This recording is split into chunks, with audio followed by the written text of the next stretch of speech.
Pak Sofian bertanya, HRGA sebagian besar sebutlah bumper perusahaan, bumper perusahaan.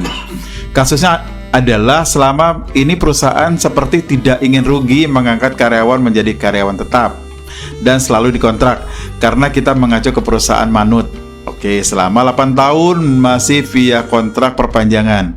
Bagaimana sanksi terhadap perusahaan? Dan bagaimana untuk memberikan solusinya kepada perusahaan? Saya sebagai HRGA sudah 3 kali menghadap pimpinan, namun owner inginnya dikontrak terus nih karyawannya. Padahal kita sudah sebarluaskan sanksi dan lain-lain. Mohon solusi meskipun secara teori mudah, tapi secara praktik tidak mudah. Saya rasa masih banyak perusahaan seperti ini, masih banyak. Mungkin sebagian kali ya. Sebagian aja ya. Oke, silakan. Baik, terima kasih. Sejujurnya masih banyak, Pak. Sejujurnya masih banyak, ya.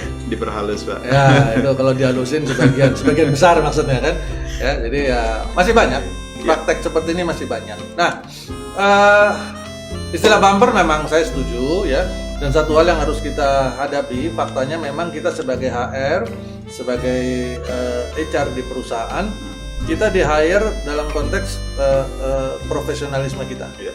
Kita sebagai profesional, salah satu tanggung jawab kita sebagai profesional, Bapak Ibu sekalian, adalah mengingatkan. Oke?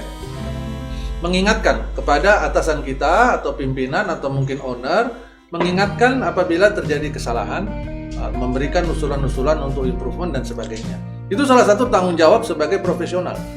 Kalau kita di-hire bukan sebagai profesional, maka kita nggak ada kewajiban untuk mengingatkan. Diem aja udah.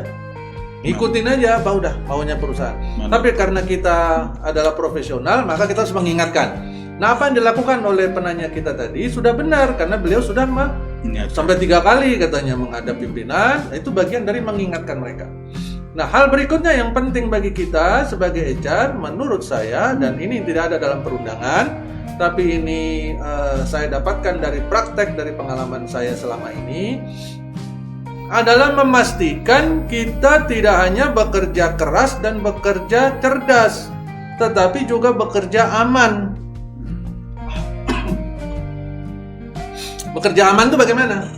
Bekerja aman itu artinya di ujung hari nanti, pada saat yang sudah kita ingatkan itu benar-benar terjadi, masalahnya muncul, kesalahan kita bisa pastikan tidak dibebankan kepada kita. Ya, karena dalam praktek di luar sana Bapak Ibu sering kali terjadi, hampir semuanya. Ya, karena kebetulan kami di DM Partners kan banyak menyelesaikan masalah-masalah perselisihan hubungan industrial, di mana sebagiannya itu justru melibatkan orang-orang HR, beberapa pimpinan HR dan sebagainya, ada yang di PHK lah dan sebagainya.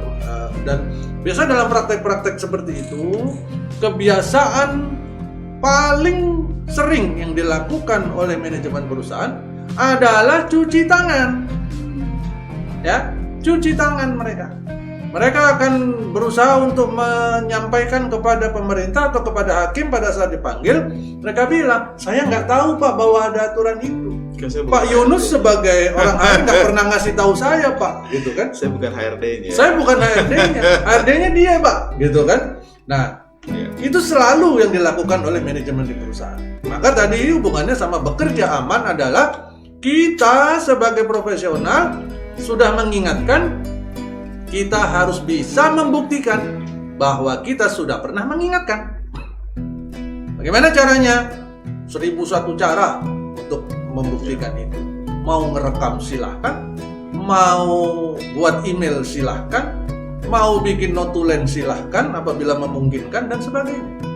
Ya, bagaimana Pak? Kalau bikin notulen gimana Pak? Kan jadi lucu, masih nggak mau tanda tangan kan aneh gitu kan?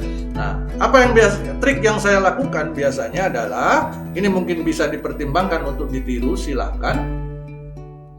Apabila saya menghadap pimpinan untuk sebuah permasalahan dan saya memberikan opini-opini atau masukan atau tadi mengingatkan dan sebagainya, setelah itu selesai, apapun hasilnya, apakah pimpinan saya mau menerima atau tidak, maka setelah keluar dari meeting, saya langsung membuat email konfirmasi. this is to confirm you that we have been discussing bla bla bla bla bla bla bla bla bla. Ya, tentu gunakan bahasa Indonesia, ya, karena nanti kalau itu dijadikan alat bukti, kita nggak perlu repot menerjemahkan lagi. Ya, bilang aja, email ini sebagai konfirmasi atas pertemuan kita pagi ini, bahasan ini, sudah selesai. Nggak usah minta tolong dikoreksi bila saya salah, nggak usah, jangan buka momen itu, udah biar aja. Terima kasih, udah. Itu konfirmasi untuk evidence saja. Evidence, artinya saya punya pegangan. Kalau saya menjalankan tugas, misalkan nih, saya disuruh PHK orang. Pada saat saya berada di posisi yang belum bisa mengambil keputusan pegang budget sendiri, biasanya pada posisi-posisi manajer muda, waktu saya masih di posisi-posisi itu, kan saya hanya bisa mempengaruhi, mengingatkan. Tiba-tiba bos saya, si direktur itu bilang, enggak, gitu. Kamu itu karyawan saya apa karyawannya si serikat? Kan gitu tuh, suka dibentak kayak gitu. Ya udah, saya udah ingatkan kan, dia bilang, enggak, saya nggak mau bayar pesangon. Udah, kamu tetap PHK dia. Udah. Jadi saya pada saat itu berlaku sebagai robot, saya buat konfirmasi itu, kemudian saya datangin si karyawan, saya panggil, saya eksekusi, saya bilang bahwa perusahaan tidak mau membayarkan pesangon dan sebagainya dengan alasan apa, ya udah saya sampaikan. Jadi saya jadi robot, ya. Dan satu hal lagi, saya tidak pernah menutupi kemungkinan atau kesempatan si karyawan untuk mengajukan keberatan atau gugatan. Itu jangan kita tutupi, ya. Nah, mengenai kondisi sudah beberapa kali mengajukan ke pimpinan dan sebagainya, mereka nggak mau dengar. Mungkin karena belum pernah kejadian sampai hari ini. Jadi biar aja suatu hari nanti cepat atau lambat, pada saat si karyawannya, siapa tahu nih karyawannya si penanya ini tiba-tiba juga ikut di acara ini, atau serikatnya ikut di acara ini, atau tetangganya karyawan ikut dan menyampaikan kepada serikatnya di perusahaan ini, maka begitu masalahnya muncul, pasti nanti pimpinan atau owner akan berubah pikiran, ya. Nah, kemampuan kita dalam konteks profesional memang hanya sampai di posisi itu, ya. Kecuali kita sudah berada dalam posisi yang bisa memutuskan. Misalkan pada saat kita berada dalam sebuah posisi yang sudah pegang budget sendiri, posisi strategik, atau kita berada dalam posisi direktur misalkan yang sudah punya budget sendiri dan kita berwenang mengelola itu sendiri. Terserah kita sepanjang kita masih ada di perusahaan itu dalam posisi itu. Nah, itu kita bisa ngatur.